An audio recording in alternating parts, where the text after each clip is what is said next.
2025 में हुए दिल्ली विधानसभा चुनाव में बीजेपी ने दिल्ली की सत्ता में वापसी की। दिल्ली के स्वास्थ्य और परिवहन मंत्री पंकज सिंह ने भी अपना रिपोर्ट कार्ड पेश कर दिया है, जिसको लेकर के काफी ज्यादा चर्चाएं हो रही हैं, क्योंकि इन 100 दिनों के रिपोर्ट कार्ड में ये देखा जा सकता है कि प्रधानमंत्री नरेंद्र मोदी, केंद्रीय गृह मंत्री अमित शाह और पार्टी के राष्ट्रीय अध्यक्ष जेपी नड्डा द्वारा किए गए हर वादे को पूरा करने के लिए दिल्ली सरकार में मंत्री पंकज सिंह भी प्रतिबद्धताओं को पूरा करने और दिल्ली वासियों से किए गए वादों को पूरा करने का अथक प्रयास भी कर रही है।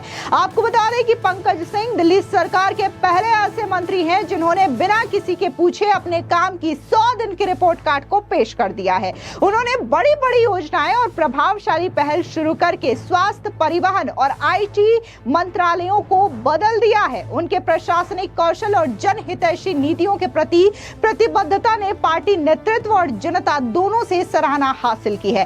पंकज सिंह दिल्ली में बीजेपी के जनहितैषी, विकास हितैषी और पारदर्शी शासन के वादे का चेहरा बनकर उभर रहे हैं। पहले 100 दिनों में किए गए कार्यों को देखते हुए दिल्ली स्वास्थ्य, परिवहन और आईटी क्षेत्रों में परिवर्तनकारी विकास का अनुभव करने के लिए तैयार है। लेकिन जहां पंकज सिंह जो हैं वो परिवहन मिनिस्टर के साथ साथ आईटी और स्वास्थ्य मिनिस्ट्री का भी पदभार संभालते हैं, तो यहाँ पर हम सबसे पहले बात करेंगे उनके द्वारा किए गए स्वास्थ्य के दिशा में कार्य, क्योंकि दिल्ली का जो हेल्थ इंफ्रास्ट्रक्चर है वो काफी ज्यादा बिगड़ गया था, खास तौर से अरविंद केजरीवाल के शासनकाल में। और कोविड के दौरान में हमने ये चीजें देखी है कि कैसे कोविड के दौरान में खास तौर से अरविंद केजरीवाल के शासनकाल में दिल्ली का जो हेल्थ मॉडल है वो पूरी तरीके से चरमरा गया था।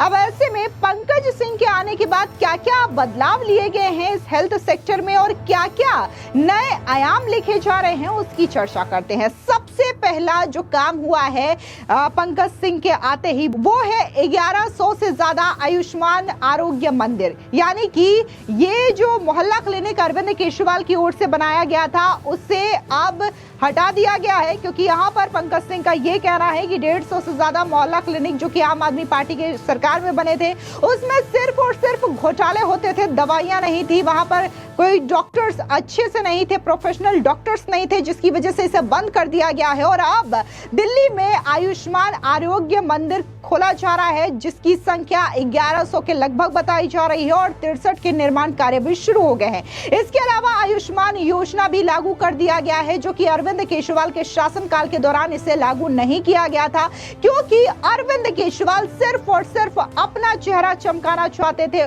इसकी वजह से उन्होंने ये योजना दिल्ली में लागू नहीं होने दी, क्योंकि उन्हें ये डर सता रहा था कि अगर ये योजना दिल्ली में लागू होगी तो उनका चेहरा सामने नहीं आएगा और यहाँ पर प्रधानमंत्री मोदी का नाम ज्यादा लोगों की जबान पर आएगा। वैसे में जब दिल्ली में रेखा सरकार है, बीजेपी की सरकार है, तो आयुष्मान योजना के तहत 10 लाख तक का फ्री इलाज लोगों को मिलेगा। इसके अलावा 48% बजट वृद्धि और नए हॉस्पिटल का निर्माण किया जाएगा। 63,000 से ज्यादा वरिष्ठ नागरिकों को पेंशन और सुरक्षा दोनों में राहत दी गई है। दिल्ली के हॉस्पिटल्स में 150 नए डायलिसिस मशीनों की स्थापना की मंजूरी दे दी गई है। साथ ही द्वारका के इंदिरा गांधी हॉस्पिटल में ब्रेन हेल्थ क्लिनिक स्थापित किया गया है। इसके अलावा 6 मोबाइल डेंटल वैन्स की शुरुआत की गई है, जो प्रतिदिन 400 से ज्यादा नागरिकों तक पहुंच बनाएगी और उन्हें डेंटल से जुड़ी जो भी समस्या होगी उसका निदान किया जाएगा। इसी के साथ ही 7 शहरी केंद्र अपग्रेड होकर के बने अर्बन आयुष्मान मंदिर है, जहां पर जो अर्बन एरियाज में लोग होते हैं उन्हें भी इलाज मिल पाएगा। इसके साथ ही Rajiv Gandhi super speciality lab अब जो है वो IPHL बन चुका है।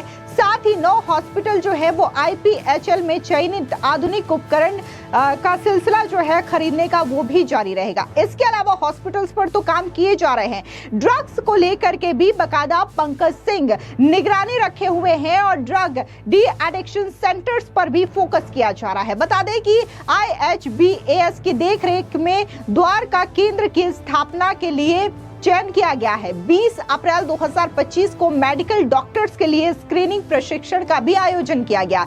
इसके अलावा जन औषधि केंद्र का निर्माण भी किया जा रहा है। बता दें कि 21 दिल्ली सरकारी हॉस्पिटल्स में जन औषधि केंद्र के लिए टेंडर प्रदान किया गया है। 5 कुछ अन्य प्रक्रिया में है। सस्ती दवाओं की उपलब्धता बढ़ाने के लिए इस योजना को लागू किया गया है। जन औषधि केंद्र में दवाइयां सस्ते दरों पर मिलती हैं, जिससे गरीब जो मरीज होते हैं उन्हें काफी हद तक राहत मिलती है।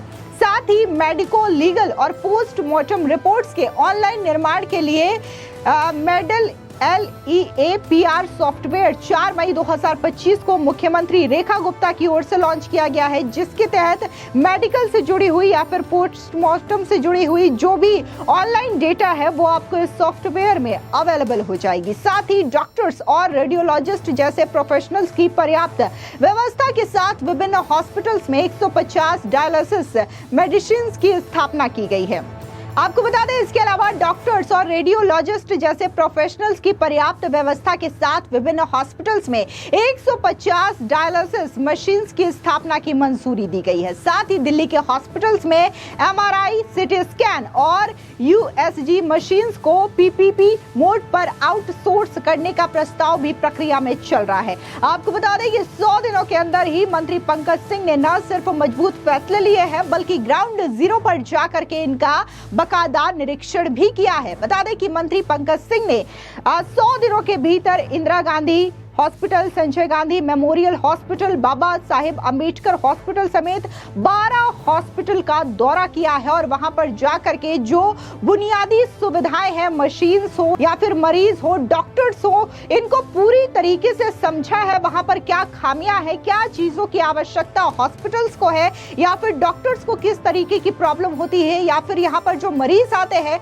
उनको क्या क्या समस्याएं होती है, इनकी बाकायदा उन्होंने पड़ताल करने की कोशिश की है, खुद ग्राउंड जीरो पर उतर करके। आपको बता दें कि जिस दिन पंकज सिंह ने शपथ लिया था उसी दिन उन्होंने कहा था कि नई सरकार के सामने कई सारी प्राथमिकताएं हैं, जिसमें सड़कें, हॉस्पिटल, स्कूल, पेयजल आपूर्ति और यमुना नदी की सफाई शामिल है। उन्होंने स्पष्ट कहा था कि दिल्ली के लोगों को जो बुनियादी सुविधाएं मिलनी चाहिए वे उन्हें नहीं दी गई है। हमारा प्रयास राष्ट्रीय राजधानी के लोगों को सुविधाएं प्रदान करना और प्रधानमंत्री नरेंद्र मोदी के विकसित दिल्ली के सपने को पूरा करने का होगा। अब जिस तरीके से ये रिपोर्ट कार्ड 100 दिन का पेश किया गया है, जाहिर तौर पर मात्र 100 दिनों में ही दिल्ली के स्वास्थ्य मॉडल का कायाकल्प होता हुआ नजर आ रहा है। फिलहाल इस पूरी खबर को लेकर के आपकी क्या राय है, कमेंट सेक्शन में जरूर बताएं। धन्यवाद।